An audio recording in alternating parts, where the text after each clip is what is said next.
C'est un truc qui m'intéresse. Ça va? On commence. Bonsoir, bonsoir à chacune et à chacun.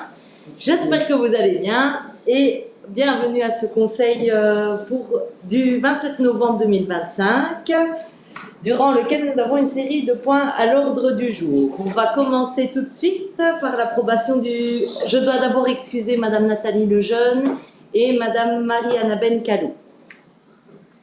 On va commencer par l'approbation du PV de la dernière séance du conseil communal qui était le 23 octobre. Y a-t-il des remarques, des demandes, des commentaires? Non, ça va? Merci. Et je vais laisser la parole directement à nos invités du jour, qui sont les représentantes du Centre culturel du Beau Canton. On a demandé que vous puissiez venir exposer le contrat programme 2027-2031 et puis que nous puissions avoir un échange ensuite sur ce contrat programme et sur les conventions qui sont aussi à l'ordre du jour. On vous laisse la parole, ça va? Oui, bonsoir. Allez, c'est Bonsoir. Donc, on essayera d'être les plus brefs possible, mais d'expliquer quand même le contenu de ce dossier assez conséquent, vous l'avez remarqué. Donc, on va juste vous présenter en 4 points les échéances de ce dossier, une situation au niveau du personnel, et puis on présentera succinctement le plan d'action et ensuite le plan financier. Donc, on peut peut-être passer le dossier de reconnaissance qu'on introduit doit être rendu à la fédération le 15 décembre. C'est un dossier quinquennal qu'on doit rendre chaque année qui précède la fin du contrat programme. Donc, en octobre, le dossier a été présenté et avalisé par le conseil d'administration et l'assemblée générale du centre culturel. Et ici, sur ce mois de novembre, il est en soumission donc, aux collèges provinciaux et communaux. Il a été validé par le collège provincial et le collège communal de chimie cette semaine. Donc, on est sur la toute dernière étape avant introduction en décembre. Au niveau du dossier que vous avez reçu, ce n'est pas la version finale, mais il y a quelques mini-corrections et le dernier chapitre, qui est le plan d'auto-évaluation, qui ont été ajoutés. Donc, on pourra vous transmettre la dernière version. Est transmis par mail. Oui, mais... depuis, il a encore été modifié. Voilà, c'est ça. Il est encore en cours. On a rencontré l'inspecteur qui nous a aussi aiguillé sur des petites nuances à apporter, mais ce ne sont pas des choses fondamentales pour vous. Donc, juste pour être très bref par rapport à la situation du personnel, donc sur l'organigramme, vous voyez sur la gauche notre directrice Catherine Van den Osten qui est excusée car elle est en arrêt maladie pour l'instant. Donc, nous nous sommes repartagés la direction à l'heure actuelle avec ma collègue Émilie. Et nous voyons donc au-dessus à droite, je me présente moi-même, Julie Boulanger, je suis responsable administrative et financière pour l'instant au centre culturel. Et on a travaillé avec la plupart des membres de notre équipe sur le dossier de reconduction ici. Alors ensuite, nous avons Stéphanie Hammer qui a été nouvellement engagée, qui est responsable de la communication au sein du centre culturel. Et puis Émilie, ici à ma gauche, qui est donc Émilie Lecuivre, qui est animatrice, programmatrice, jeune public et des scolaires, ici au centre culturel, et qui a fait une grosse partie avec ma collègue que je vais vous présenter après sur le dossier de reconduction, notamment sur la partie auto-évaluation et plan d'action. Ensuite, Julie Roland est également animatrice et programmatrice au niveau des expositions et des animations au centre culturel. Ensuite, Dylan Schmidt qui est régisseur et à la programmation tout public. Et enfin, Daniel Lamotte, responsable logistique, notamment en charge de la gestion de l'espace flottant.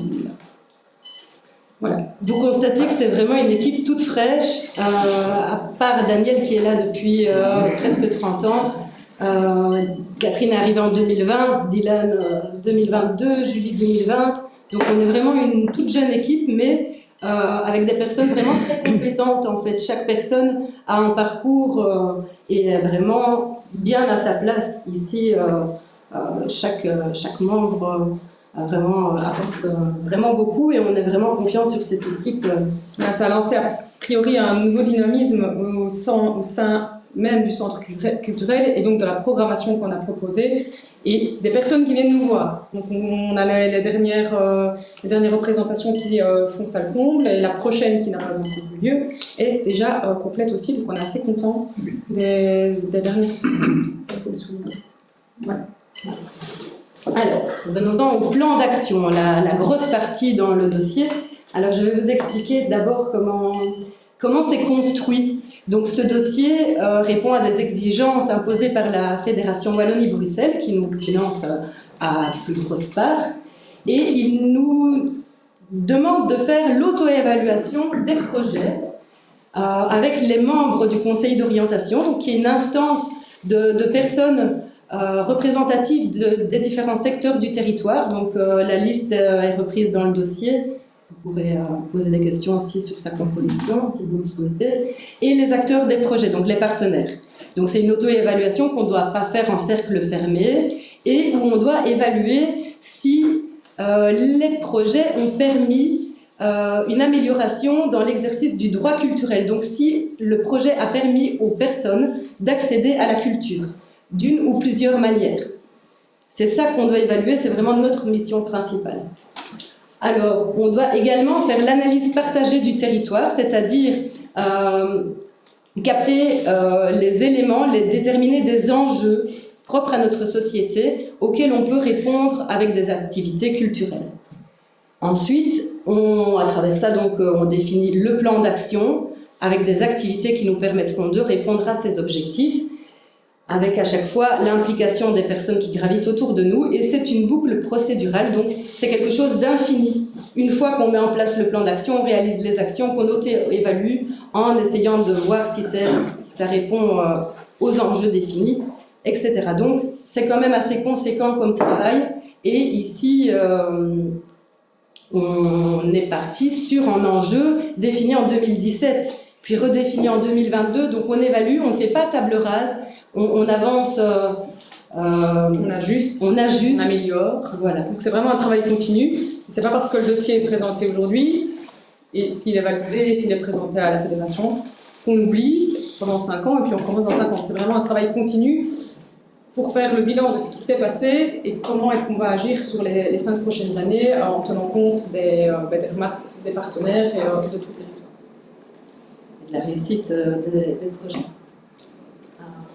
Donc, au niveau des enjeux et des défis importants qui ont été analysés au cours des auto-évaluations et de l'analyse partagée, on a constaté un besoin criant en termes de cohésion sociale. Et c'est une attente chez les gens en participant à des activités culturelles. On a remarqué que c'est quelque chose qui revenait vraiment souvent. Tisser des liens, rencontrer des gens, partager aussi ses passions, ses talents et mener des projets collectifs.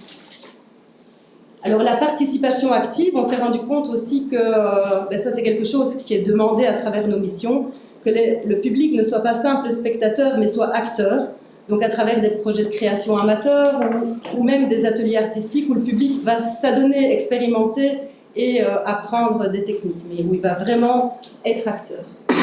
Alors un défi très important et qui va vous parler aujourd'hui, j'imagine, c'est le besoin de décentralisation. Donc on a une salle de spectacle à Chigny, une capacité de 94 places, c'est une belle petite salle bien équipée où on peut accueillir des spectacles avec une belle qualité technique vu qu'on a quand même pas mal de matériel sur place.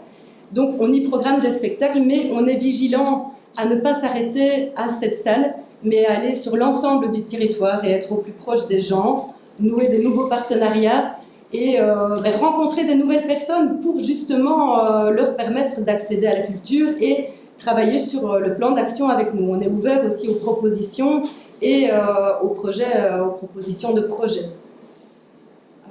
Et enfin, le travail avec les écoles, c'est vraiment un travail qui est important pour nous, comme tout centre culturel, parce qu'il y a vraiment un côté démocratique. On va travailler avec tous les enfants, quelle que soit leur niveau social, quelle que soit leur éducation ou leurs conditions financières. Et on va créer aussi des habitudes culturelles dès le plus jeune âge. Donc les enfants verront ça comme quelque chose d'accessible auquel ils peuvent participer et prendre part. Donc on travaille très fort avec les élèves du maternel et du primaire. Le secondaire, ça s'était un petit peu étiolé au fil des années, mais on a relancé dès cette saison des projets et ça prend bien, donc ça ne peut que s'améliorer également pour arriver jusqu'à l'âge adulte et ne pas avoir cette coupure au moment de l'adolescence.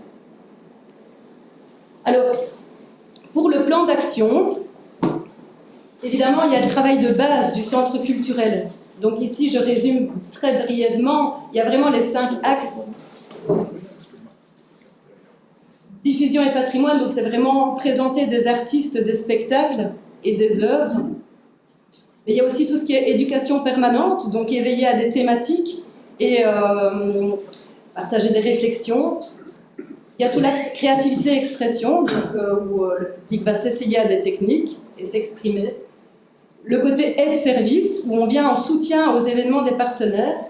Et puis l'axe communication.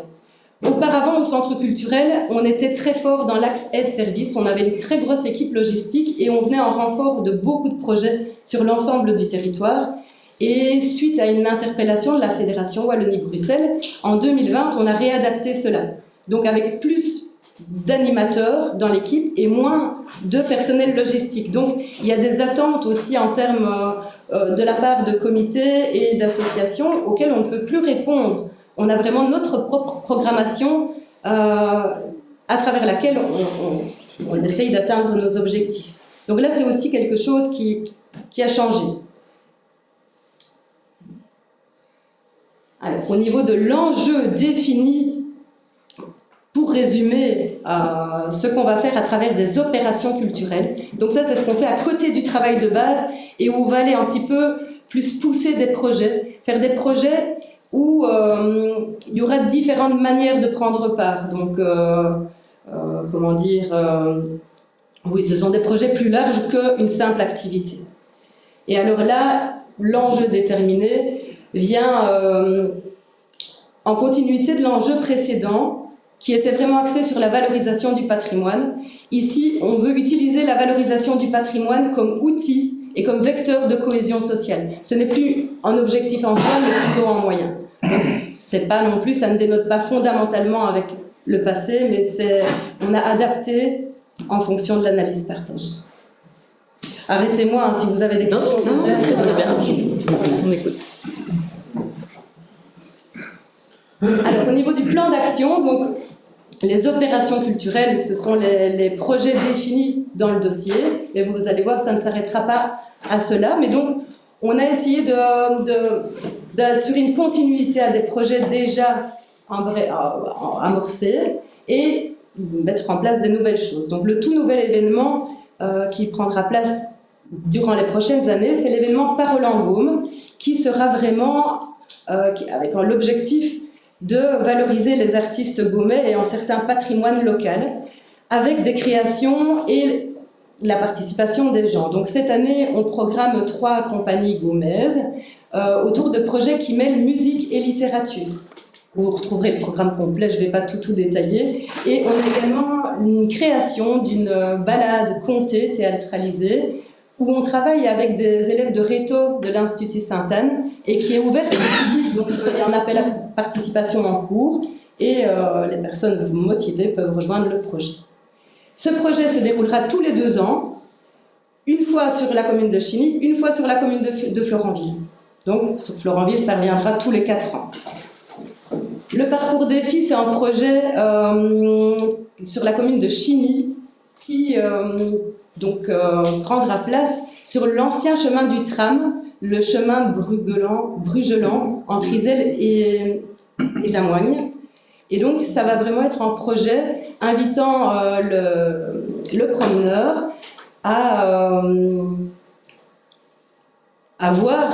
découvrir le patrimoine à la fois historique, naturel du lieu, sous forme de parcours ludique, donc il y aura des petits défis. C'est un projet qui prend place sur la commune de Chigny lors de ce contrat programme, mais qui peut s'étendre et pourquoi pas relier l'ensemble de Lance-Marche, chemin du tram.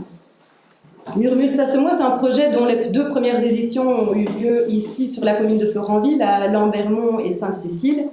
Et c'était suite à l'octroi, c'est une collaboration avec la ville de Florenville. Suite au plan de relance en fait. Voilà. Le plan de relance après Covid qui a libéré quelques subsides permettant de mettre en avant des artistes, et c'est dans ce cadre-là que le projet Murmure Tassemois avait été proposé par le centre culturel à l'époque.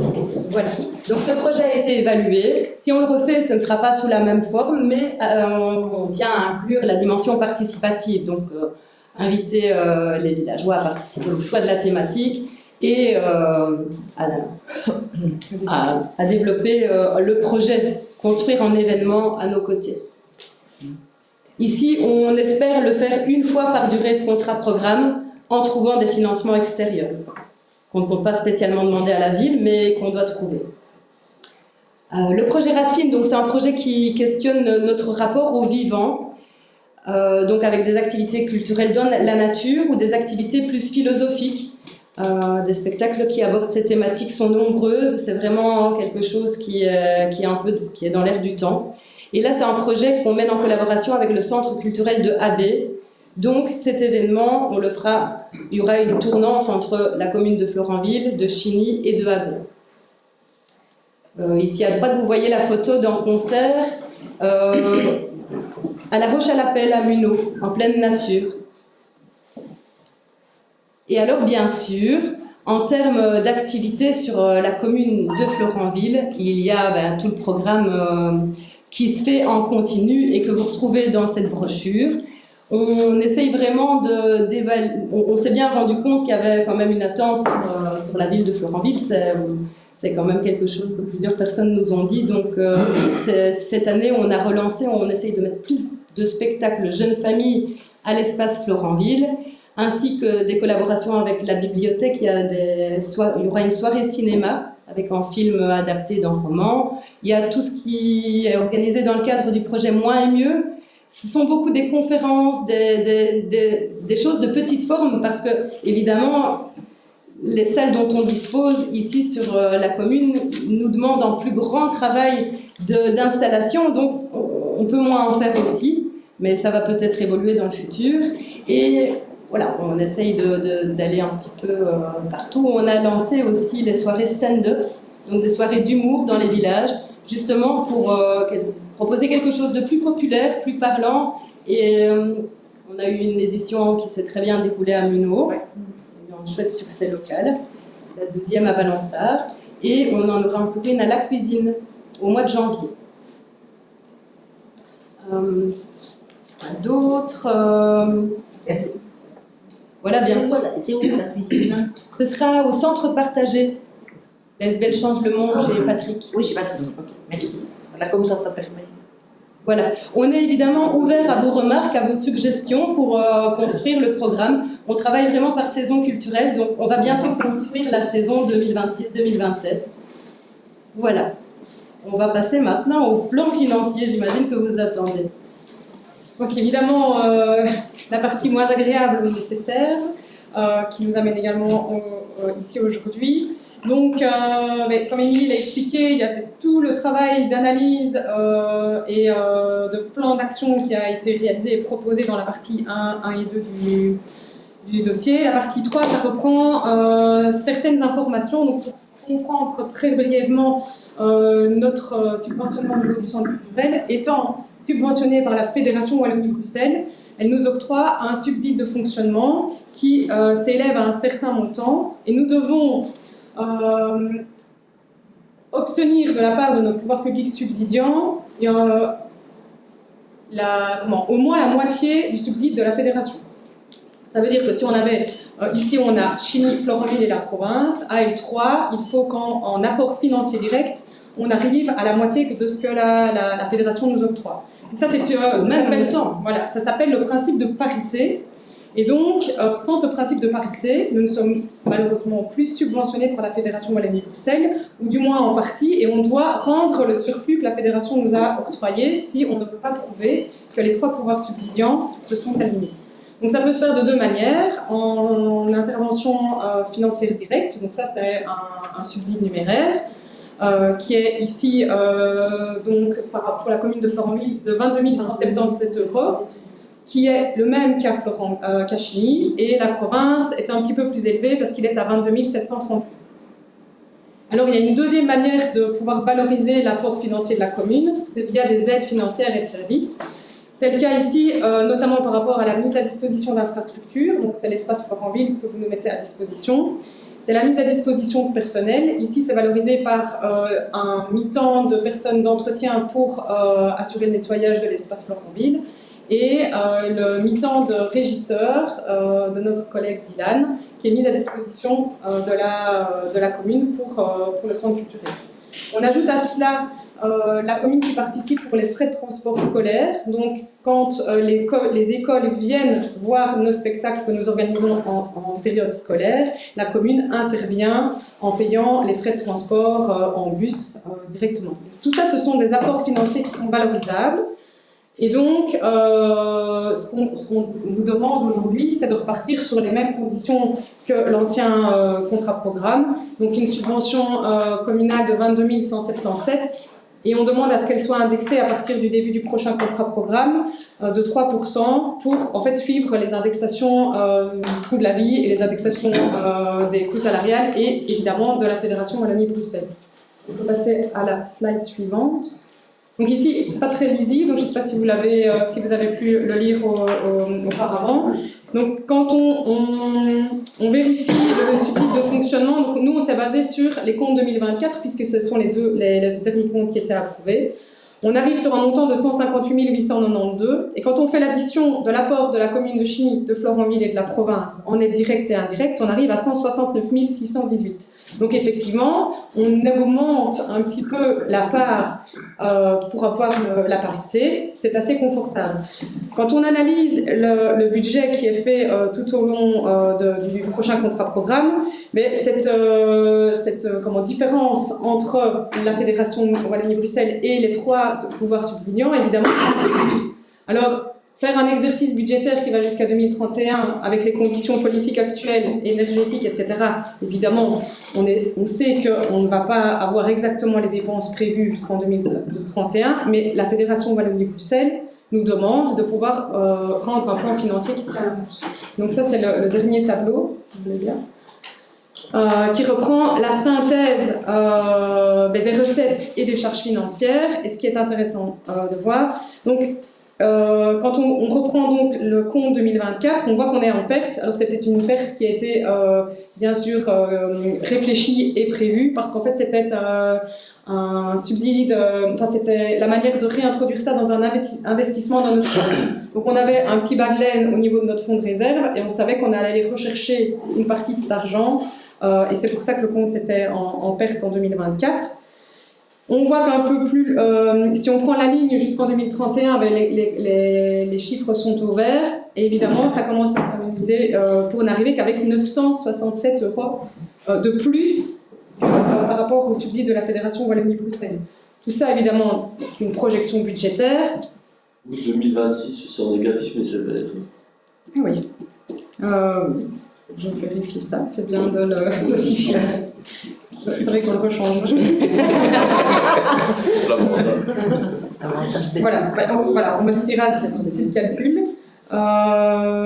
Maintenant, c'est vraiment pour prouver qu'il y a encore, avec les demandes qui sont faites, il y a encore un petit avantage par rapport aux trois pouvoirs subsidiants, mais que le budget reste très serré. On n'est pas à l'abri d'une augmentation de l'énergie ou autre. Et donc, ça, évidemment, c'est quelque chose qui est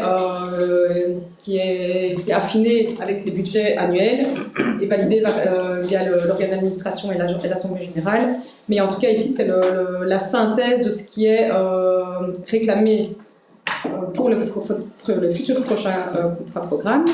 Et on peut terminer sur le dernier tableau, je pense qu'on a mis. Non, on est bon.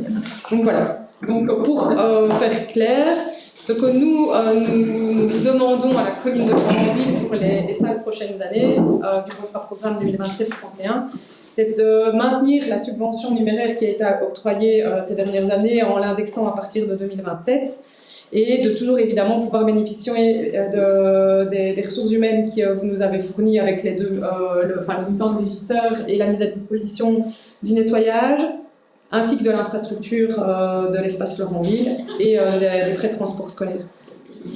Donc évidemment, on est en étroite collaboration avec les villes et avec la fédération, parce que tous ces montants-là doivent être justifiés. Alors jusqu'à un certain moment, c'était les centres culturels qui justifiaient ces montants, mais la Fédération Wallonie-Bruxelles demande à ce que, depuis 2024, ce soit les communes qui justifient les montants qu'elles apportent. Oui, c'était la grande nouveau. nouveauté. Alors ça a été compliqué parce que, évidemment, c'est toujours dans des délais un peu trop courts. Et c'est nouveau. Donc maintenant, on sait qu'on va demander à justifier de telle manière. Nous, en ayant construit ce dossier, on sait maintenant ce que la fédération aussi attend comme preuve, et on sait aussi ce qu'on pourrait rajouter éventuellement pour augmenter en fait l'apport en aide-service que vous faites peut-être déjà, mais sans vous en rendre compte en fait. Et donc, l'objectif ici, c'est en partenariat avec la ville, bien plus tôt que ce qui a été fait cette année-ci. Mais parce que cette année-ci, ça a presque été du jour au lendemain. Ah oui. On a reçu le mail de la fédération le vendredi, il fallait les rendre le document pour le lundi. Alors maintenant, on le sait que c'est le 30 juin. Le 30 juin, il faut pouvoir le justifier. Et on ne peut le justifier que quand nos comptes ont été évidemment approuvés en organe d'administration en AG. Mais ça n'empêche que tout ce travail peut déjà être fait au préalable, aller chercher les pièces. Ah ben évidemment. Parce qu'en fait, ça va par rapport à l'espace par exemple, c'est le plan d'amortissement, c'est les assurances. Ça, c'est des choses que vous aurez de toute façon dans vos comptes à approuver sur l'année précédente. Donc, maintenant qu'on le sait, l'objectif, c'est qu'on n'arrive pas en téléphonant en dernière minute et avoir les demandes de la fédération. Maintenant, c'est vraiment d'anticiper les choses. Nous, on essaye de veiller à ça. C'est qu'on a déjà pas mal réfléchi sur toute notre organisation 2025 au niveau interne du centre culturel. 26, pardon. Donc, il y a tout ce qui est programmation. Donc, ça, c'est les animateurs en partenariat avec tout le reste de l'équipe. Mais il y a aussi toute l'organisation interne, parce qu'on est tenu à des délais. Et les délais, vous savez ce que c'est en termes de communes aussi, vous en avez régulièrement et ça ne fait que s'allonger. Et donc l'objectif, c'est que ça se passe en partage, anticiper le plus possible pour éviter de mettre tout le monde à mal, comme ça s'est passé ces dernières semaines. Parce qu'il faut quand même le souligner que ce dossier a été construit par l'équipe, avec une direction qui est absente pour l'instant. Et donc nous portons comme nous pouvons un dossier, on pense qu'on le porte, on a été à fort dans le détail. On a respecté tout ce que la fédération nous demandait, avec l'aide des communes et de la province, et on espère que ce dossier déposé le 15 pourra être validé, parce que ça, ce n'est que la première partie. Quand en fait il est déposé, il passe en comité de lecture pour que ça passe en comité de concertation avec l'inspecteur et les membres de la fédération Et donc les communes. et les communes. Et donc on devra aller défendre notre projet pour qu'au final on ait une réponse fin 2026 si on est reparti pour 5 ans. L'inspection a été soutenante par rapport à la démarche, oui. Oui, très. Oui, parce qu'il était là, oui. Et on l'a sollicité agréablement surprise. Moi, je dois avouer que je débarque dans la culture, je suis là depuis février, et on a essayé de reprendre le dossier comme on pouvait, très à l'écoute. C'est quelqu'un qu'on a rencontré vendredi et qui nous a encore fait des remarques pour qu'on puisse vous le présenter correctement C'est ce que vous dimanche. évoquiez tout à l'heure avec les corrections. Oui, et à l'écoute pour nous trouver des solutions sur ce qui coince et comment l'améliorer. Donc Okay. ça, c'est déjà très positif. Et, Oui, c'est essentiel. Oui. En fait, il faudrait que Parce quand que on son rencontre... avis sera évidemment essentiel dans le Oui. cadre du comité. Et il nous a déjà soutenus dans certaines dépenses qui ont été valorisées. Et c'est pour ça qu'il nous a conseillé fortement d'actualiser toutes nos conventions qu'on vous a représentées, même si ça ne changeait pas beaucoup. Il nous a dit qu'il vaut mieux prendre le temps de les vérifier et les actualiser, parce que des choses qui coulent de source, c'est pas forcément écrit. Et quand il y a des personnes qui changent, notamment ici au centre culturel, quand on cherche exactement ce qui a été décidé, on ne trouve pas. Donc, l'objectif ici, c'était de faire, entre guillemets, pas table rase, mais de pouvoir actualiser et de repartir sur l'entièreté de ce qui avait été défini, pour partir sur quelque chose de sain à partir de 2027. Très bien. Un grand merci à toutes les deux pour cette Oui, présentation. pour la clarté de la présentation. Très claire. Est-ce qu'il y a d'autres questions? Est-ce que vous voulez réagir? Est-ce qu'il y a des questions? Bravo en tout cas à toute votre Question équipe non, mais évidemment pour que tout le nous travail. soutiendrons, de notre côté clairement cette perspective de contrat-programme. C'est essentiel par rapport au déploiement sur notre territoire. J'ai vu que vous parliez pas mal de cohésion sociale. Au niveau du plan de cohésion sociale, vous êtes en contact régulier avec la coordinatrice? Je suis entrée en contact avec, évidemment, et on l'a invitée, elle a rejoint notre conseil d'orientation justement pour ces fins. Elle a participé à l'analyse partagée, et oui, C'est un conseil d'orientation très impliqué. Et ça n'apporte que des avantages tant au centre culturel qu'évidemment à tous nos partenaires. Voilà. On est dans une perspective positive et dynamique. Est-ce que vous... Eh bien, on vous souhaite de rester sur cette perspective positive et dynamique, en tout cas. Est-ce que vous souhaitez passer au vote ou... Non. Non? C'est OK pour tout le monde. C'est OK, Eh ben, pas bien, de remarques, commentaires? On peut vous lâcher. Merci beaucoup. Voilà. Et bon courage dans la défense avec les prochaines étapes. Non, la dotation sera indexée à partir de c'est indexé quand même. 2027. Pour autant, autant, nuance, que la Fédération Wallonie-Bruxelles l'indexe, c'est l'index pas, on n'indexera pas. Et pour autant que la situation financière de la commune parce que pour la saison, on est mal. Ça, faut savoir, oui. On a bien mis ces remarques-là dans le... Quelqu'un qui sait. Bonne soirée. Bonne soirée. Bonsoir. À partir de ce montant sera indexé annuellement sous réserve que la Fédération Wallonie-Bruxelles applique elle-même l'indexation à ses subventions octroyées au centre culturel et que la situation financière de la ville de Florville le permette.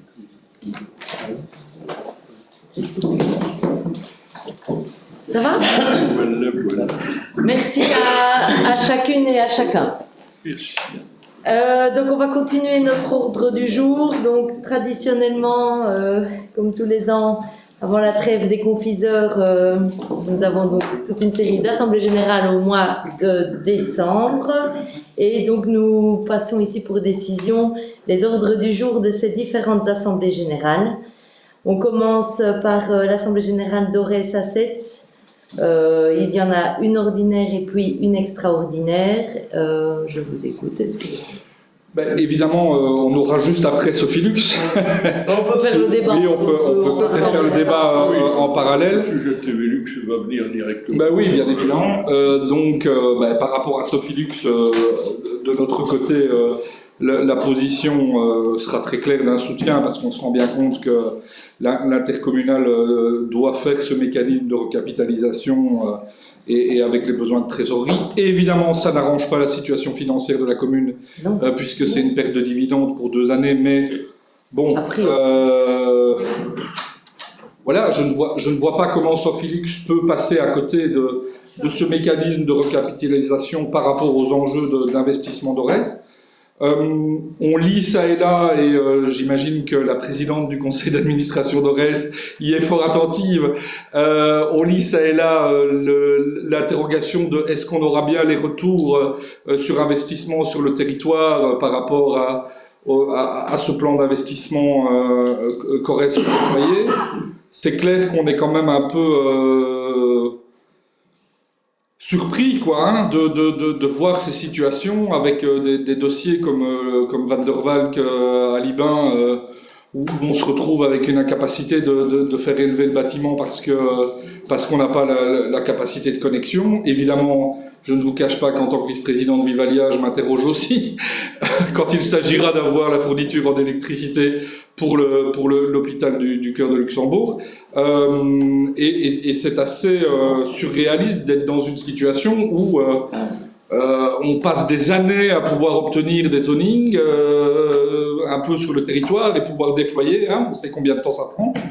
Nous, on a encore de la place et on a entamé quelque chose avec une extension de zoning, donc a priori, on est évidemment lié à la demande. mais se retrouver avec des zonings qui ne peuvent pas être remplis parce qu'on n'arrive pas à alimenter, c'est quand même extrêmement interrogeant, quoi. Et ce qui est très interrogeant, je trouve, c'est aussi de se dire qu'il y a eu cette stratégie européenne du tout à l'électricité et sur lequel maintenant on nous dit mais écoutez, on ne sera pas prêt avant 5 ans pour pouvoir redoper le réseau. Donc voilà, maintenant bon, tout ça dépasse le simple territoire de Florenville évidemment. Donc par rapport à Sofilux, a priori une posture de soutien dans le cadre de l'AG, mais effectivement avec un élément d'attention par rapport au retour sur investissement en province de Luxembourg et avec une logique de suivi par rapport à ça. Évidemment, il y a la diminution de l'euro, enfin du passage de 2,50 à 1,50 pour le financement de notre télé communautaire. De notre côté, évidemment, on est dans un soutien total à la télévision locale, notamment par rapport à la qualité du travail qu'elle fait.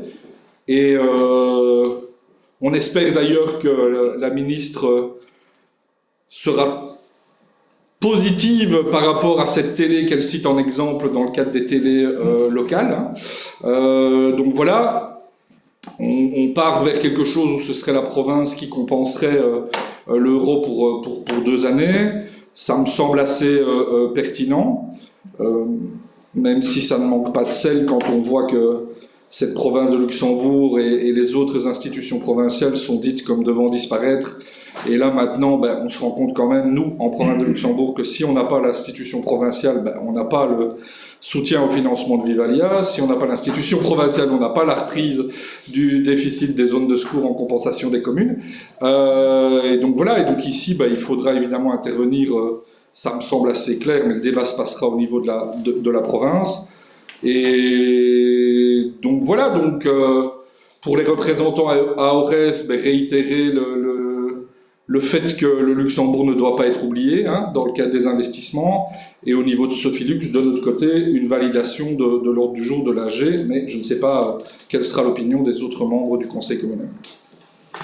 Très bien, je veux bien réagir, mais s'il y a d'autres questions d'abord... Non, je partage plutôt les interrogations d'Yves. Par rapport à Aurès, je m'étonne qu'il n'y ait pas une projection sur 10 ans, 20, 15 ans, 30 ans. Là, tout d'un coup, on se rend compte qu'il faut investir dans le réseau et on nous prend de court. On n'a pas le choix, en fait. Oui, on se rend bien compte qu'il faut investir dans le réseau. Il est plus que temps, on est déjà en retard. Mais je me dis, ça n'a pas été anticipé avant. Enfin, c'est un peu naze de le dire, mais... Oui. Oui, donc... Est-ce qu'il y a 20 ans, c'est pas dit, tiens, dans 20 ans, on devrait en être là?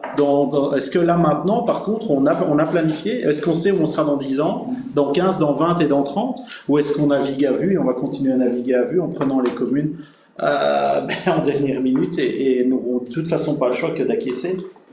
Je me sens un peu prise en otage, là, finalement. Oui, donc dans le fait de naviguer à vue, quand on parle de milliards d'euros comme ça, croyez-moi, on ne navigue pas du tout à vue. Mais ce sont des questions qui sont tout à fait légitimes. Alors, est-ce qu'on aurait mieux fait d'anticiper, etc. Je pense qu'il y a même 20 ans, je ne suis pas sûre que quelqu'un autour de cette table ou qui nous écoute aurait pu savoir qu'on devait passer à tout à l'électrique. Il y a eu une accélération exponentielle. L'installation des panneaux photovoltaïques avec l'annonce de la fin du compteur qui tournait à l'envers, ça a explosé. On nous dit qu'on va passer à tout à l'électrique, on augmente le prix du gaz, on va sortir du mazout au 1er janvier 2026. Il y a un moment, l'électrification des usages, on développe les énergies renouvelables avec l'éolien. Tout ça a un impact sur le réseau. Alors, soit on reste le nez on fait l'autruche et on se dit on continue à distribuer les dividendes et à ne pas toucher au prix de l'énergie en pensant que la transition énergétique n'aura aucun coût. Soit on continue à construire des centrales à charbon et on n'électrifie pas des usages. Non, on prend nos responsabilités. Quand les premiers échanges ont eu lieu avec les actionnaires pour la première feuille de route, on va dire, on ne savait pas à ce moment-là qu'il y aurait une électrification à ce point. On est dépendant aussi des décisions gouvernementales, bien sûr. Il y a besoin, les acteurs des secteurs ont besoin d'avoir une vision de ce vers quoi ils doivent aller. Et c'est pas toujours évident. L'idée n'est pas de rejeter la balle à qui. Est-ce que c'est les GRD? Est-ce que c'est le gestionnaire de réseau de transport? Il y a un manque de puissance. Et croyez-moi, en province de Luxembourg, il y a un manque de puissance, mais c'est absolument partout. Alors, évidemment, je ne manque pas de rappeler, vu que vous avez évoqué la présidente du conseil d'administration, les enjeux en province de Luxembourg, mais c'est partout. On a toujours été dans une logique de premier arrivé, premier servi. L'hôtel Van der Van qui a été évoqué tout à l'heure est victime aussi du fait que il y avait une station de fast charging, dont je tairai le nom de la société, qui a été premier arrivé, premier servi. Donc, qu'est-ce qu'on veut? On développe la mobilité électrique, c'est aussi un point à notre ordre du jour aujourd'hui, pour aller vers cette transition qui est bien nécessaire. Mais il y a un moment aussi, il va falloir les charger, ces voitures. Donc, il y a un moment où il faut revoir la manière dont on travaille, revoir cette logique. Premier arrivé, premier servi, il y a un énorme décret qui va arriver dans quelques semaines et qui va aussi aller vers plus de flexibilité dans les usages. On va d'ailleurs aussi certainement en parler tout à l'heure. C'est les comportements de chacun qui vont devoir évoluer aussi. Alors, dire que du jour au lendemain, on a tout changé, c'est pas le cas. Mais je pense en tout cas qu'il faut prendre nos responsabilités et il faut pouvoir assurer cette transition qui est absolument nécessaire. Et vouloir à tout prix rester dans le modèle tel qu'on le connaissait avant, dire qu'il y a 20 ans, on savait 20 ans plus tard combien il y aurait de voitures électriques et d'éoliennes je pense que c'était impossible. Mais il faut en tout cas anticiper les obligations européennes, tout ce qui nous arrive et pouvoir assurer de la puissance et de l'accès à l'énergie pour tous. On en arrive même, on parlait des zonings, à des situations où il y a eu des réservations de puissance énormes. Mais donc, ça s'accumule dans la pile de réservation de puissance.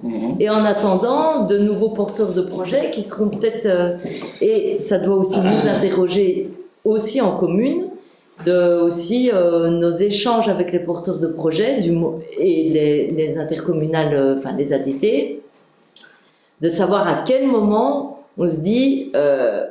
ok, tu veux faire ce projet-là, mais à quel moment tu réserves la puissance et à quel moment tu l'actives aussi.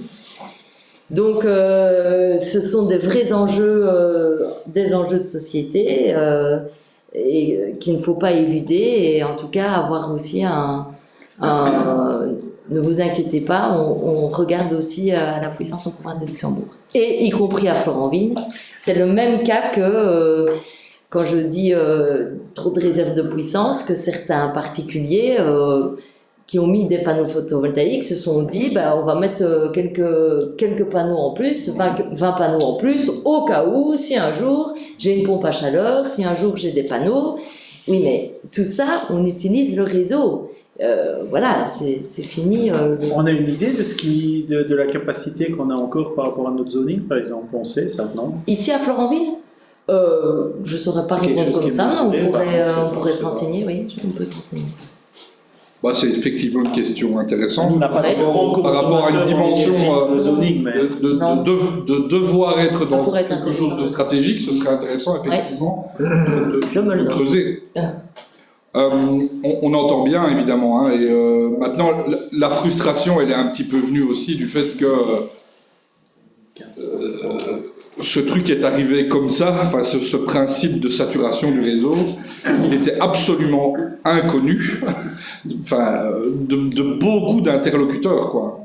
Moi à titre personnel, alors que je suis quand même dans pas mal de sérails différents, je n'étais absolument pas au courant de cette problématique de saturation du réseau. Ça arrivé à un moment donné, par le biais de Benoît Piedboeuf, qui à un moment donné a creusé un peu, et puis enfin, et quand j'ai vu, non mais je dis, et quand j'ai vu le constat dans le cadre de ce dossier de Van der Waal, j'ai dit mais c'est totalement hallucinant d'imaginer qu'on est dans une situation où on doit mettre à l'arrêt le potentiel déploiement dans une province comme la nôtre où le besoin d'hôtellerie est particulièrement criant, a fortiori dans cette zone qui se déploie d'une manière remarquable par rapport à la province de Luxembourg. Et donc c'est là que la frustration est venue.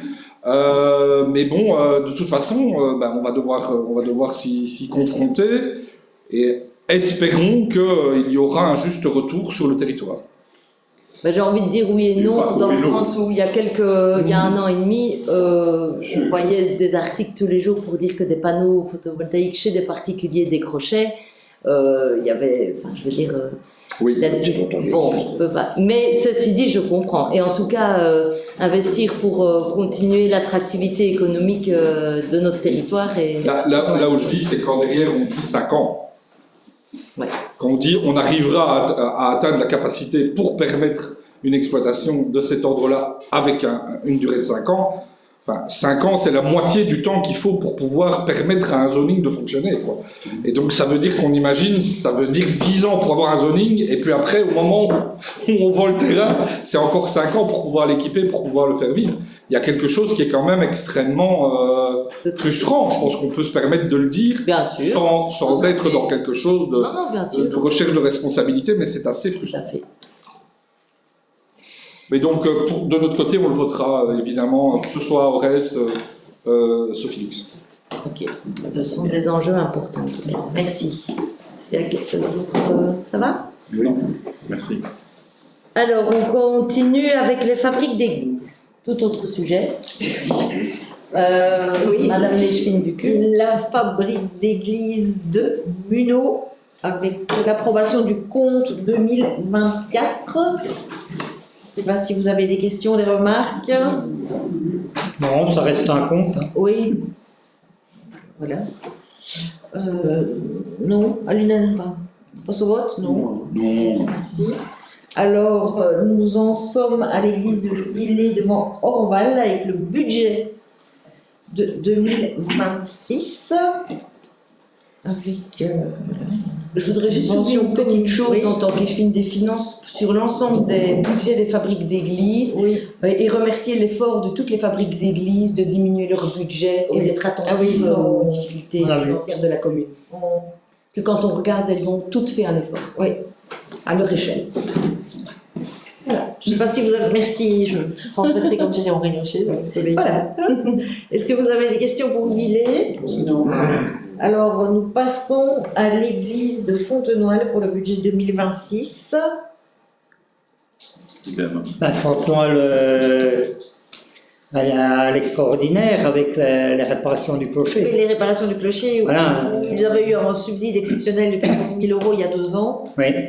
Et ils étaient un peu juste avec le nouveau coq. Donc, mais on a un peu étonné, je t'en ai parlé cet après-midi, on a un peu étonné quand même la différence de prix entre le premier devis qu'on avait reçu et celui-ci. Il a diminué de moitié, maintenant, voilà, il y a dans le devis qu'on devra approuver aujourd'hui, enfin, il devrait être approuvé, il manque quand même quelques petits éléments. La pose du coq, sa remise en état, le raccordement de paratonnerre et quelques trucs qui nous montraient quand même à peu près de 5 000 €. Mais ça reste quand même... Ils sont tous et dedans, hein. Je regarderai. En tous les cas, je vais fouiner. Mais... j'ai fait la comparaison. Voilà. Il y en a un qui comporte 14 points et l'autre qui en comporte 9. Et il manque pour moi, je dis bien pour moi il manque, la fourniture et pose du coq en zinc, 2100 €. La repose de la croix, ça peut aller. Et il y a la connexion paratonnerre, il y a des poses d'ardoise, il y a du zinc à souder sur place une fois que la croix sera remise. Voilà, c'est des petits détails. Le devis reste nettement moins cher. Mais voilà, nettement moins cher. Donc voilà, je suis pour. Mais soyez attentifs, soit vous rachetez un nouveau coq, soit vous réparez l'autre et vous remettez une couche d'or dessus. Voilà, le prix est Voilà, ce serait moi, j'en mettrai un nouveau. Donc voilà. Repartons sur du neuf, mais c'est un devis qui est très très intéressant. Oui. Franchement, Merci pour les mots d'attention. Oui. ouais, faut être attentif. À lui. Pas de souci. Ok. La fabrique d'église de Muneau. Alors, oui, pour ce qui est le budget 2026. Ouais, bah, c'est bon. Ok. Fabrique d'église de Chasse-Pierre. Ah oui, madame, faut que vous sortiez. Oui. Je sais pas si vous avez. Oh, bah, peut revenir. Eh ben, mais... Reviens. L'église de Sainte-Cécile. Viens, président, viens. La fabrique d'église de Sainte-Cécile.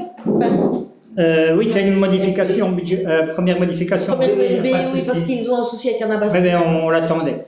Donc voilà. Ouais. Donc, voilà. Non. Ah bah merci. Alors, C'est moi qui vais promener.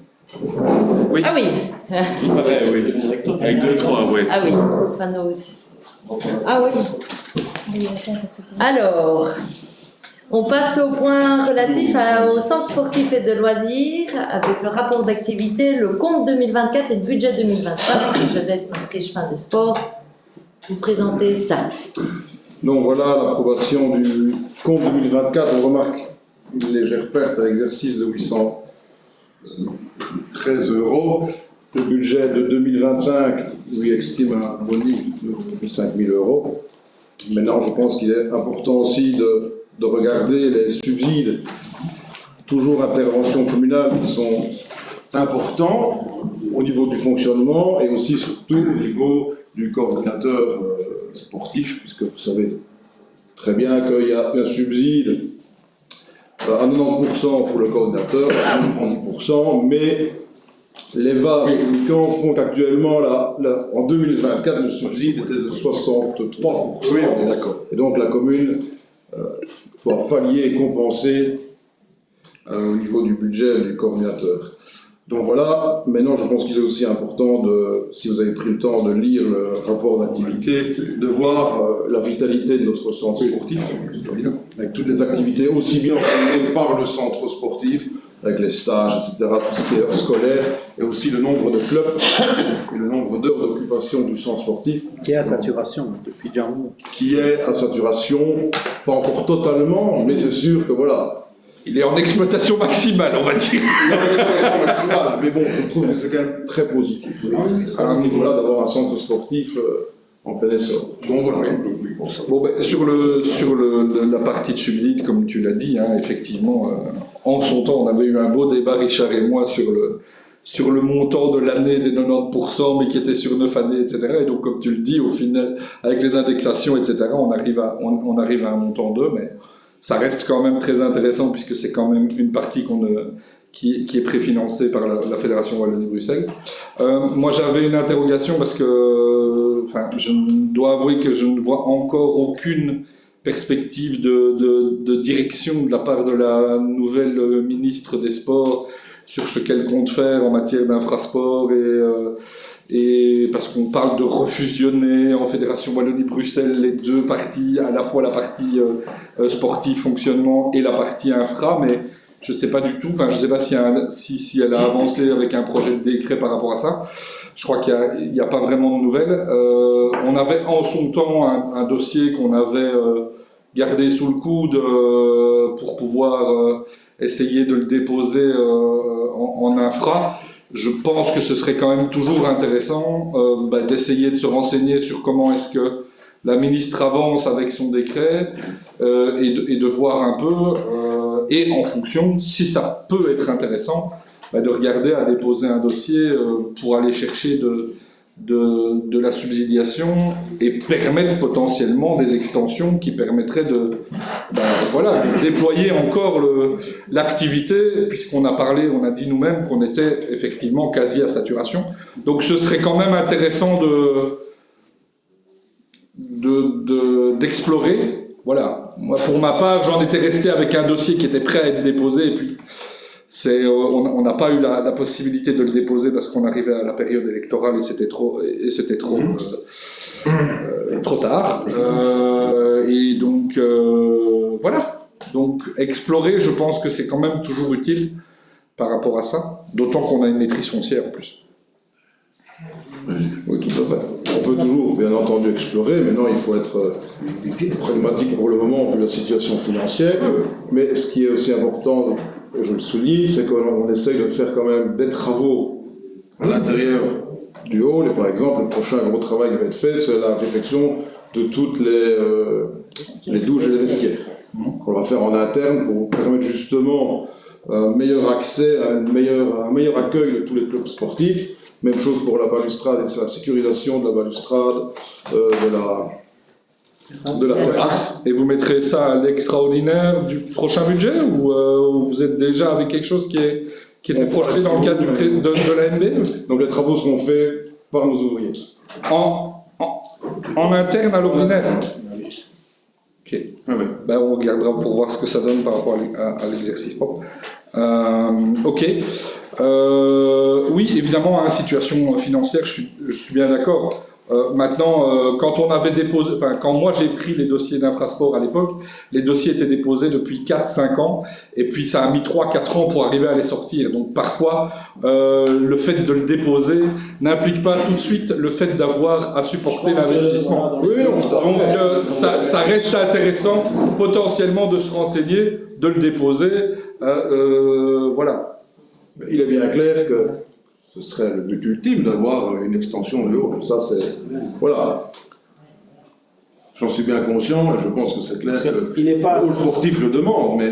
Il n'est pas à saturation à toutes les heures, mais toutes les heures utiles et intéressantes le sont. Un jour au basket, c'est à Jamoigne. Oui. Il y a eu 16 s'entraînent à Jamoigne. Il y en a qui s'entraînent à Isel, c'est plus possible. Et, et à un moment donné, tu vas arriver à perdre des choses. Mais je connais la capacité financière de la commune. Mais c'est vrai que dans les années à venir, autour de nous, les autres ont bougé. Mais, et puis on a notre école rénovée qui aussi fonctionne avec la filière sport parce qu'elle peut bénéficier du centre sportif, pouvoir être là, etc. Donc c'était dans les argumentaires qu'on avait mis à l'époque du dossier pour essayer de rentrer dedans. C'est sûr que le hall est utilisé aussi en journée par les écoles. Et c'est dans ce but-là qu'on devrait acheter le terrain à côté. Ben oui, c'est ce que je dis. Donc, c'est peut-être intéressant de continuer à explorer, mais effectivement, lorsque la ministre aura sorti un décret, ça c'est encore... Enfin, j'arrête là. Ok, et ça va Oui, ça va toujours plus vite dans l'opposition. Évidemment, ça va toujours plus vite. Rétroactivement aussi. Merci. C'est ça que je dis qu'il faut le faire. C'est effectivement la temporalité des chats. Je ne les ai pas vus partir. C'était plus sérieux par là. Il fait froid de l'autre côté. Alors, merci à tous. Ensuite, c'est la convention de concession entre la commune et le comité de gestion du cercle de Saint-Jean-Goul. Donc, on vous en avait parlé. Nous allons revoir un petit peu toutes les conventions qui tournent autour des bâtiments communaux qui sont mis à disposition des maisons, en tant que maisons de village ou autres, d'associations. Et la toute première convention, c'est celle de notre nouvelle salle du cercle Saint-Jean-Goul, que nous aurons l'occasion d'inaugurer en décembre. Nous vous tiendrons au courant à ce sujet-là. Et donc, on a établi une convention qui peut être prise comme une convention type. Donc, c'est vraiment le premier modèle et on risque de s'appuyer sur ce modèle-là pour établir toutes nos autres conventions.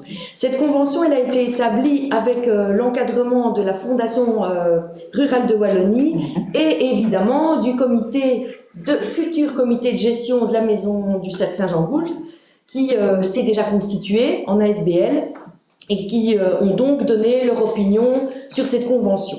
Alors vous avez dû voir dans les documents, donc là nous allons valider une convention et pour information, nous vous avons mis également le règlement d'ordre intérieur qui avait été établi également en accord avec les trois parties, donc le collège, la Fondation rurale de Wallonie et la nouvelle ASBL du cercle Saint-Jean-Goul.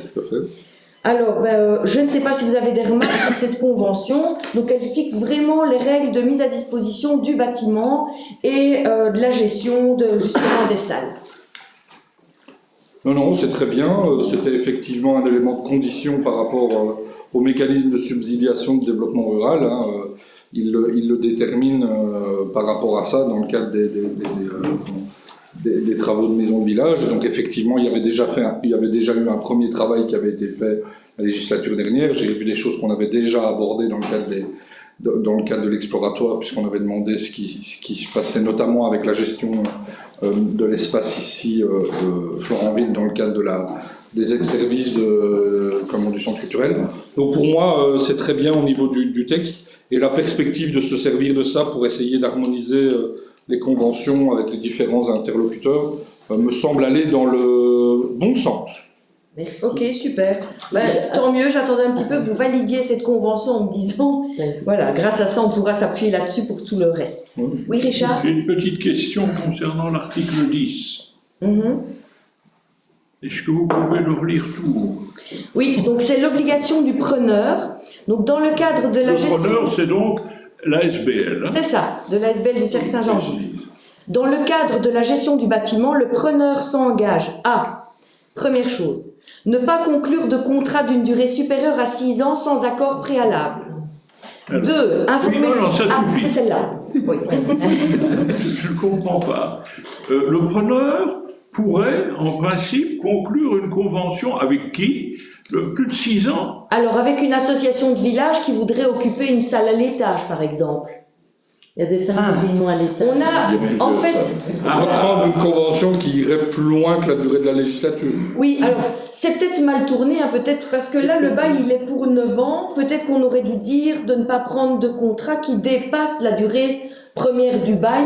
Je ne sais pas. Ce qui avait été proposé, ça, c'est sur un modèle qu'on avait vu dans 6 ans, c'est déjà long. C'est long pour moi, 6 ans. On peut réduire, aucun souci avec ça. Ça ne me dérangeait pas. En tous les cas, la durée du bail initial, à ce moment-là, on est sur une période qui est longue maintenant, mais qui peut diminuer dans le temps. Et les 9 ans renouvelables. Oui, tout à fait. Oui. Est-ce qu'il y aura des associations? Oui, il y en aura, c'est ça, mais conclure pour plus de 6 ans. Finalement, c'est un peu une location de location. C'est pas une sous-location. Moi, c'est ce que je craignais. Oui, attention. Et c'est dans le sens de la sous-location que j'ai vu l'article et que je l'ai vu de mauvaise manière. Ce ne sont pas vraiment des sous-locations, parce qu'il faut savoir que lorsqu'on va mettre la salle Saint-Jean-Goulf à disposition de quelqu'un, c'est pas la commune qui va prendre l'argent. C'est vraiment le gestionnaire. Et donc le gestionnaire en tant que tel pourrait faire des contrats de week-end, ou imaginer qu'une ASBL demande une occupation de salle et faire un contrat. Ça serait peut-être l'occasion de préciser que c'est location ou c'est pas sous-location, mais c'est dans ce sens-là que moi j'avais compris. Je me dis, tiens, si vraiment la SBL veut, sous-louer au profit d'une autre ASBL, etc. Donc, peut-être alors dire location de maximum 6 ans ou maximum 3 ans à des associations locales, quoi. Hein.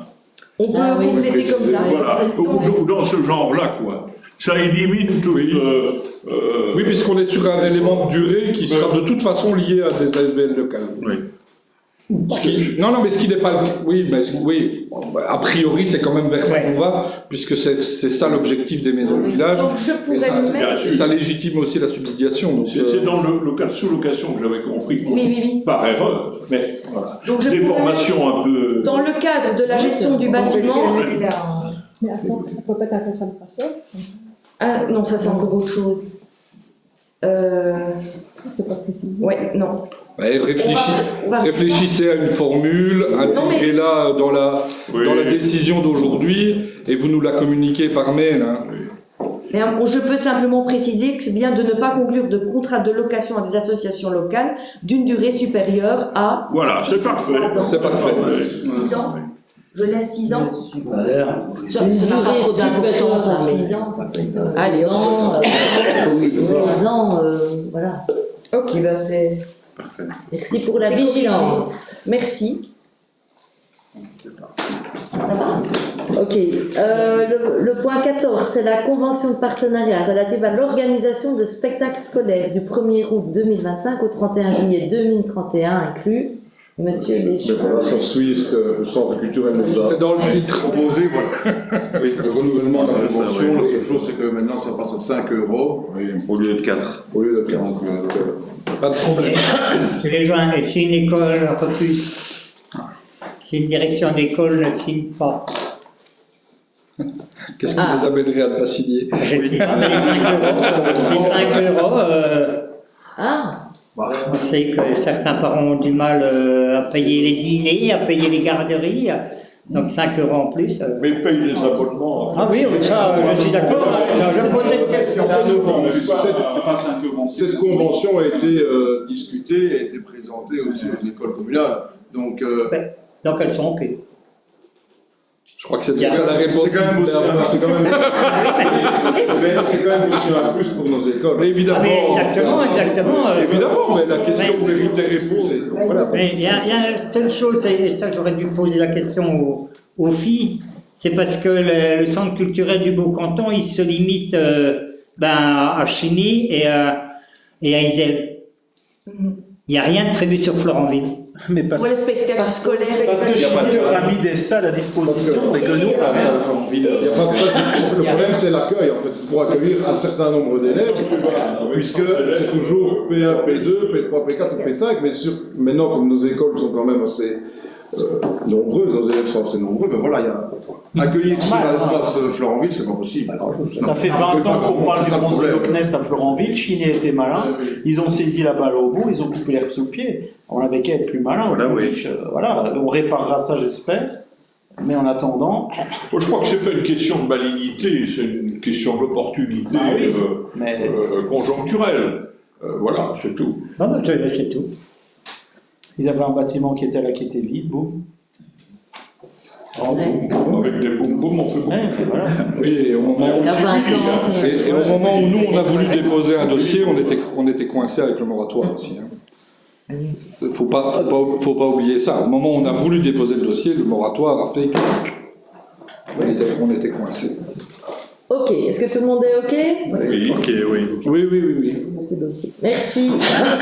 Alors, je laisse la parole à l'échevin de la mobilité, cette fois, pour le règlement sur la recharge de véhicules électriques sur le domaine public. Donc voilà, c'est suite à plusieurs demandes de citoyens, justement, pour pouvoir brancher leur véhicule sur le domaine, à 100% électrique sur le domaine public. Il fallait une autorisation, un permis d'autorisation d'utilisation du domaine public et du dispositif de recharge. Donc voilà, on a fait quand même pas mal de recherches pour essayer de trouver les meilleures conditions, essayer de cadrer au plus cette utilisation. Je ne sais pas si vous avez des remarques ou des questions ou des annotations peut-être à faire. Moi j'avais une remarque sur le point 6. C'était l'interdiction de recharger entre minuit et 5 h du matin. Oui, mais ça nous avions. C'était l'idée au niveau de la sécurité, puisque l'éclairage public étant fermé entre minuit et 5 h du matin, c'est pour éviter. Mais si tu as quelqu'un ne se prenne même. Il y a le Pascal, il y a le Pascal qui est là, parce que moi je prends l'exemple de ma voiture, je roule en électrique. J'ai une voiture avec une batterie de 74 kWh. J'ai un chargeur embarqué de 11 kWh, donc même si j'ai une borne à 22, je ne pourrais pas prendre plus que 11. Si je rentre aujourd'hui à 10h30 le soir, je la mets chargée, demain matin je vais partir travailler. Je pense qu'on tira à pied demain matin. Ouais, parce qu'elle n'aura pas rechargé assez, tu vois. En fait, il y a un autre argument, tu as raison de dire ça, qui va dans ton sens et qui, on n'a pas été correct sur cette ligne-là, qui a déjà fait l'objet de beaucoup de discussions. Mais c'est le fait qu'à partir du 1er janvier, avec la nouvelle tarification aussi des prix de la distribution, il sera beaucoup plus intéressant de recharger la nuit. Et donc, en effet, on a eu une réaction plutôt par rapport à ça de sécurité. Mais en fait, il y aura les Pascal, donc bah oui, avec pas de sécurité. Moi, je suis aucun. Oui, Julien. Moi, quand j'ai vu le point arriver à l'ordre du jour, je pensais que le règlement communal est totalement l'inverse, plutôt interdire.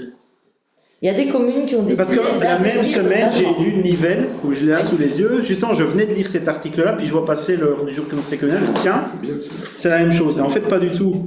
Moi, ce qui me fait peur, c'est Et je sais qu'il faut trouver des solutions. Par exemple, moi, où j'habite, j'ai pas d'allée de garage, j'ai pas de garage. Je peux en théorie pas charger devant. Mais au niveau sécurité, est-ce que par exemple, on refait toute la rue Sainte-Anne, on a des pavés et tout, donc les gens vont eux-mêmes placer des goulottes qu'ils vont aller chercher à droite, à gauche, il y aura des modèles différents. Ce sera fait parfois bien, parfois à la 642. Moi, j'ai peur qu'on ouvre la boîte de Pandore et que ça ne ressemble à rien in fine. Je vois le règlement de Nivelles qui dit attention, sécurité sur la voie publique, même protégés, ces cas peuvent présenter un danger pour les piétons, les personnes à mobilité réduite, les malvoyants, les enfants, les cyclistes. Je suis d'accord. Risque de détérioration de la voie publique. Je suis d'accord. Voilà. Responsabilité en cas d'accident. Quid? La présence de câbles au sol pose également la question de la responsabilité en cas de chute ou d'incident. Alors je sais qu'il faut évoluer avec son temps, mais à un moment donné, j'ai envie de dire, et je suis dans le cas, ben t'habites là, pas de chance. T'as pas des garages, t'as pas des garages. Tu iras sur une borne publique quand tu auras une borne publique. J'imagine des rues maintenant où on va avoir tout un chacun qui va lui-même placer une goulotte. Alors il y a des bricoleurs du dimanche, puis il y a des bons bricoleurs. Ça va être collé, ça va pas être collé. C'est que le temps de la charge. Tu vois un peu? Ce n'est que pendant le temps de Comment est-ce que concrètement c'est possible? Elle ne sera pas fixée au sol. Non. Bah non. Les travaux, oui, mais Donc bon, la goulotte doit être retirée à chaque fois que le dispositif de recharge est Ce que j'ai retiré. peur aussi, c'est que les goulottes traînent. Mais non, voilà, c'était la question. mais non, Mais il est dans le Je règlement. sais qu'il faut. On avait deux solutions. Enfin, soit on dit non, auquel on répond, on dit non, soit on essaie de trouver une solution pour répondre aussi aux demandes, et on a de plus en plus de véhicules électriques. Donc voilà. Non, moi je pense que c'est donner une réponse plutôt positive, que c'est quand même assez cadré, que c'est à titre précaire, donc ça veut dire si jamais les gens ne respectent pas les conditions, on Ils peut sont assez retirer. détaillés.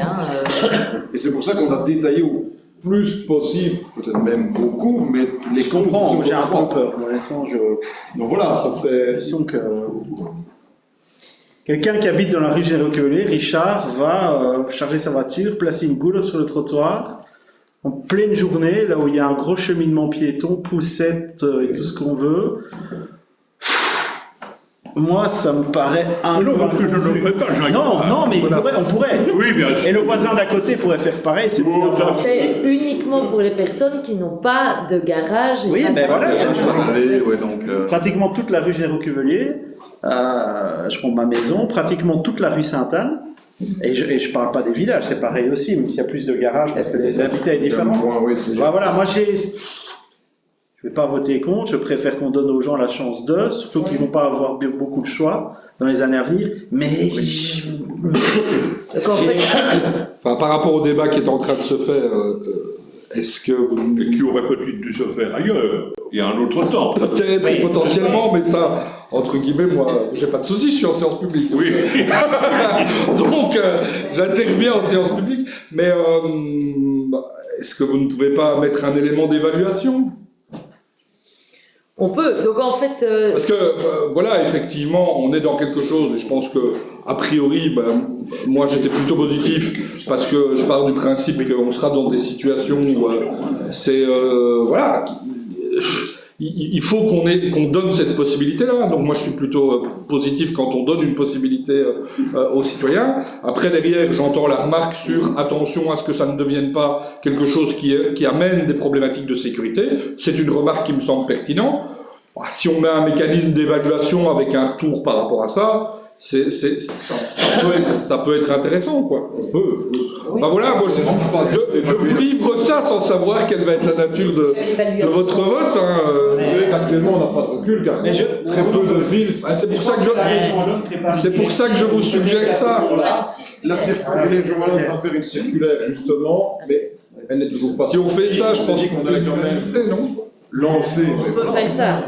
Je précise quand même que le non-respect des conditions aura pour effet le retrait définitif du permis. Donc, il y a... Oui, d'accord. Mais on pourrait... L'évaluation d'impact en matière de sécurité sur les... Il y a 6 mois. Sur les zones Le problème, comme tout, c'est qu'il faut susceptibles d'être impactées. ça demande de l'administration derrière, ça demande un agent qui fait des classes, ça demande un constat, ça demande un machin, un rapport. Attends. Dorian souhaite un Puis il y a des gens qui vont se plaindre systématiquement parce que qui a, pendant 2 heures, ça les gêne de passer sur une goulotte ou des histoires comme ça. Donc, ça sera très difficile d'apprécier. Oui. Là, on vient de parler de la sécurité, mais j'ai pas entendu la réponse concernant le minuit 5 heures. On va l'enlever. Vous l'avez pas donné. Il faut l'enlever. C'est à ce moment-là qu'il faut recharger les véhicules. Oui, ça se passe. On l'enlève. On n'a pas là pour le Voilà, il y a, coup, c'est parce que t'expliques tout ça, parce que j'ai pas compris. Donc c'est vrai que là, le point 7 dit bien que l'autorisation de stationnement est accordée pour une période d'essai de 6 mois au terme de laquelle le bénéficiaire pourra introduire une nouvelle demande. 1 mois à l'avance d'une durée de 2 ans. Mais on Tout est pourrait... dedans, tout est dedans, ça suffit. Une évaluation globale. Ça suffit. Il suffit de lire. Bah non, on peut faire une évaluation Oui, globale on du peut quand même système. dire qu'on est... C'est ça dont je parlais, hein. Oui, bah, On peut mettre une évaluation globale à l'interne du système, ça ne me dérange pas. Il faut rajouter C'est juste peut-être pas faire mon règlement, c'est dit. on aura donné la possibilité. Règlement, on le fait sauter faire comme ça. une évaluation du système dans 5 ans. Ouais, c'est ça. On va en faire un tour pour voir si Et ça d'ici là, on aura peut-être une circulaire. On peut aussi, enfin toutes les conditions sont, on peut aussi dire que Dans la neige. en cas de... Si tu ouvris à Ah, alors non, ça c'est marqué Pas aussi, pendant la à partir du moment où ça reste du domaine public, donc s'il y a des interventions Ouais. sur les impétrances, il faut Oui. déneiger, etc. C'est nous sommes priorité, prioritaires. Oui, bien, nous sommes prioritaires, ils doivent entrer priorité à la C'est dedans, gestion. c'est dedans. Qu'on ait un élément d'évaluation Eh ben, globale on a comme ça. le- Puisqu'on a eu le débat en séance publique, Dans la décision, on fera un retour. un nouvel article 6 qui met la présente décision. C'est très bien que ça disait pas mieux. de manière Il y a un business à prendre. Je te le dis. On verra les coordonnées. Est-ce que moyennant cette évaluation, Il sera positif. Ouais, d'accord. Non. Nous sommes d'accord. merci. Il y a juste, Ah, pardon. à l'article 1, désolé, mais on parle du 100% électrique. On a un expert autour de la table. Est-ce que les personnes qui n'ont pas du 100% électrique ne peuvent pas bénéficier d'un type Eh, si, parce que t'as les 100% électrique ou hybride. Bah, t'as 2 sortes d'hybrides. Hybride T'as rechargeable. un plugin qui est la rechargeable et qui doit recharger avec un même câble qu'une voiture électrique. Ah, Il faut ajouter ou hybride rechargeable. Mais, Ah oui.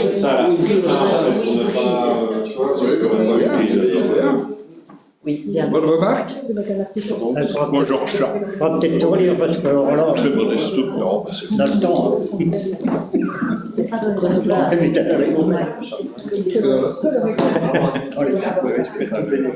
Oui.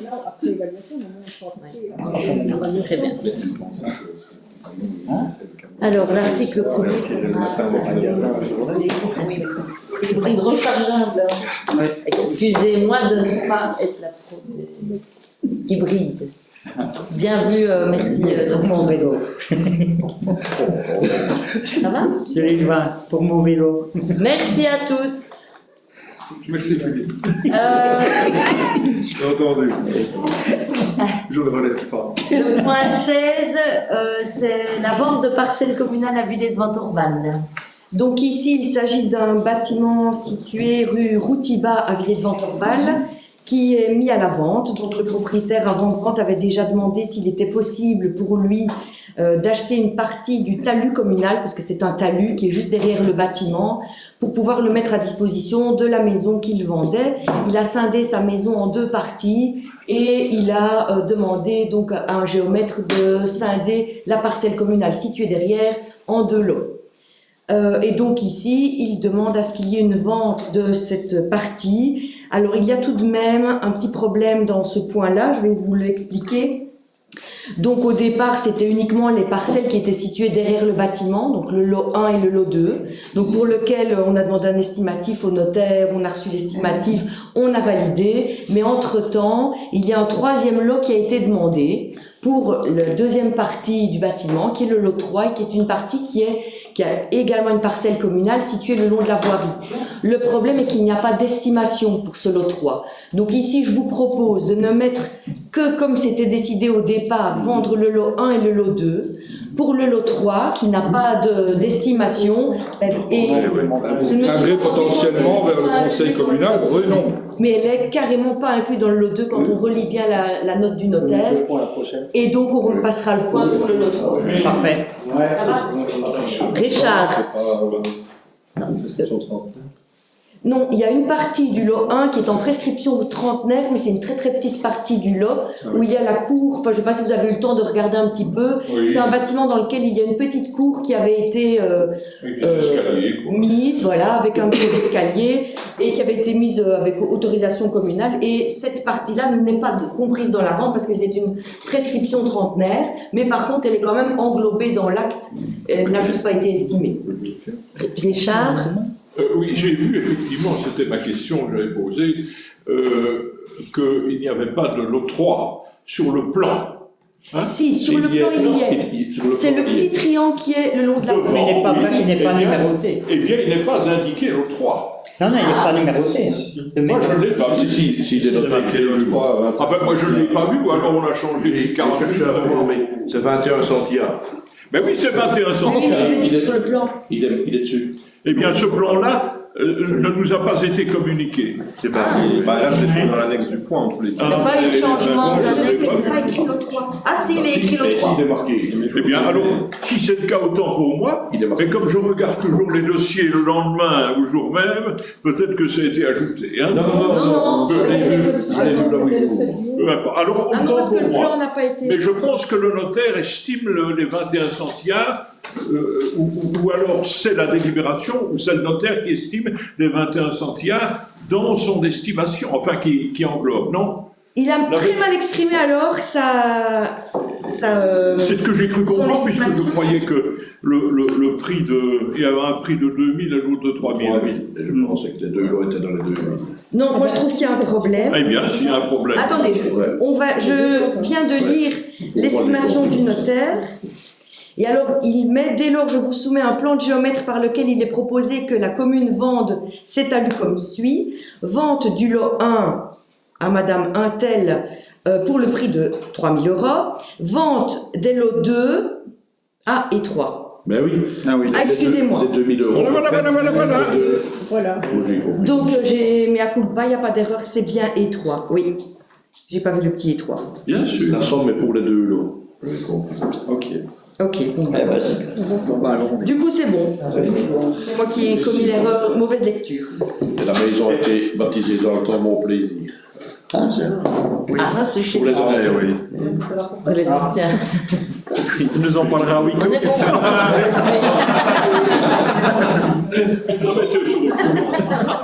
C'est marqué dessus.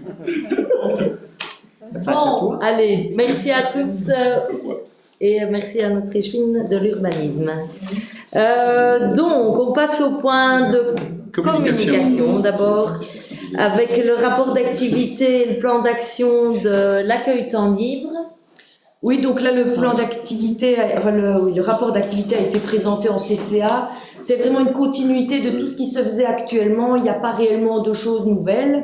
Et, mais voilà, c'est un beau travail quand même qui est proposé par la coordinatrice de l'ATL. Pas de souci. Parfait. bien. Très bon. Puis 2 communications pour l'impôt des personnes physiques et puis le prix compte immobilier. Donc, qui n'avait pas été modifié, donc qui n'a pas fait de Qui n'a pas retour de- spécifique de la tutelle. Tutelle, non. Par rapport à d'autres points qui arrivent maintenant. Non. Alors, donc d'abord, je dois vous demander si vous êtes OK d'ajouter des points en urgence. Oui. Oui, Oui, par contre, j'ai juste une petite interrogation, c'est que je vois qu'on ajoute en urgence l'ordre du jour d'Idenux. Oui. Mais je vois pas l'ordre du jour de l'Assemblée Générale Ordinaire de Vivalia. Voilà. reçu ce matin. Oui. Ce matin. Je l'ai reçu ce matin. Oui. Je n'avais rien. Ce matin. Donc, J'ai le mail ici. C'est juste pas possible. Donc, en- Je l'ai imprimé. Le conseil d'administration a eu lieu le 12 et il y a une réunion Donc, en fait, aux associés donc, non mais, allez, donc, le 18. Yves, tu as tout Ah, à c'est fait... puisqu'ils ont changé de président.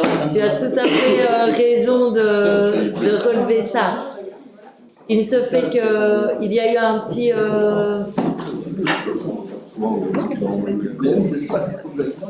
Il y a le McDo avec. Donc, il semblerait qu'il y ait eu un envoi préalable en commune, mais qui n'a pas été réceptionné puisque la personne était en maladie. Ah, ok. Mais il y avait un message. Il a été envoyé, semble-t-il, en temps et en heure, mais nous n'avons pas la confirmation. Ok. Mais voilà. Donc, ce qu'on propose, puisque ça a été reçu ce matin, nous avons estimé que c'était un peu juste pour vous envoyer à midi les points d'une telle assemblée générale pour que ça passe en urgence ce Moi, soir. je n'ai pas de problème. De toute façon, si on ne le met pas, de toute façon, on sera avec un vote libre, enfin, de quorum de présence, mais qui sera lié à la précédente décision du précédent conseil communal par rapport à la précédente assemblée générale, sur lequel on a voté positivement. Donc, a priori... L'assemblée générale a lieu le 16 décembre. On peut encore envisager aussi de reconvoquer un conseil avant le 16 décembre. Juste pour ce point. Pour ce point-là. On va le mettre au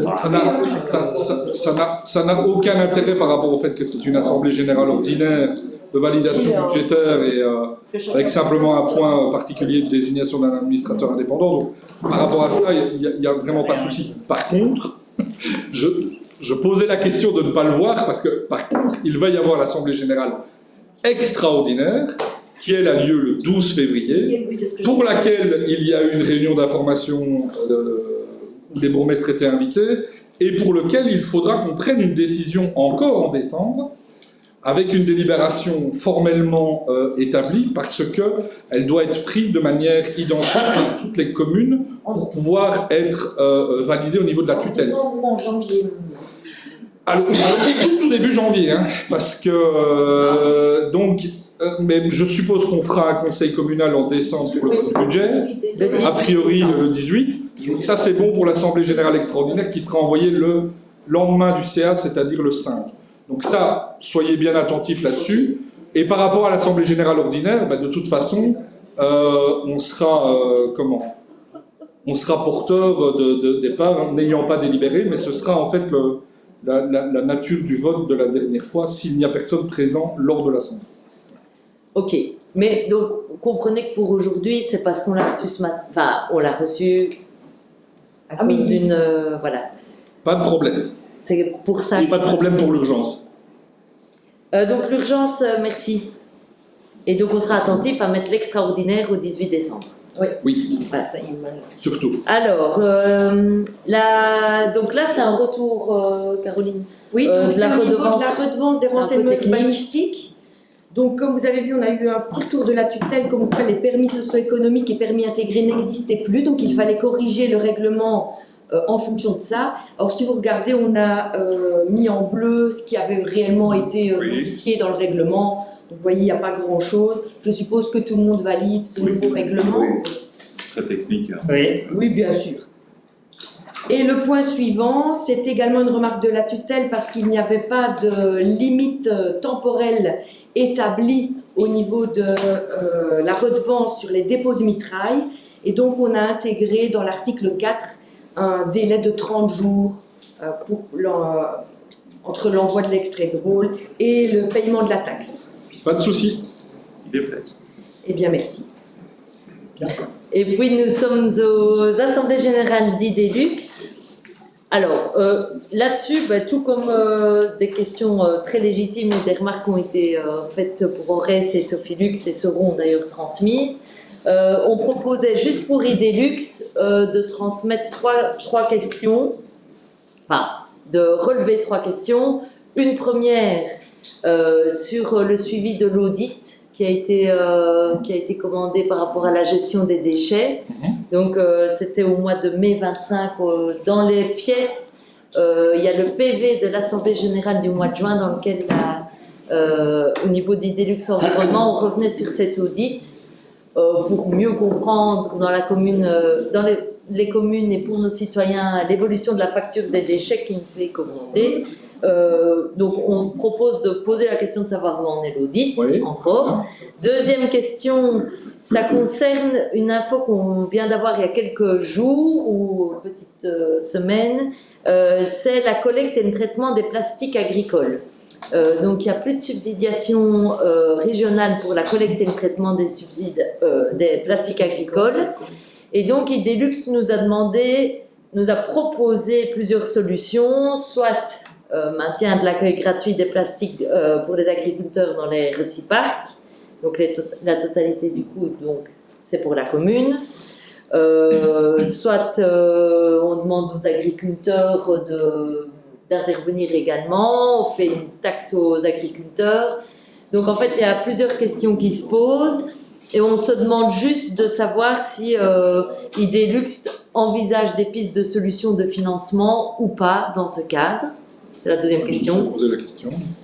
Et la troisième question est une question un peu plus générale et globale sur le fait qu'Idelux apporte aux communes, d'une manière générale, et à notre commune, des services mutualisés, des soutiens techniques, une expertise dans nos projets qui est très intéressante, évidemment.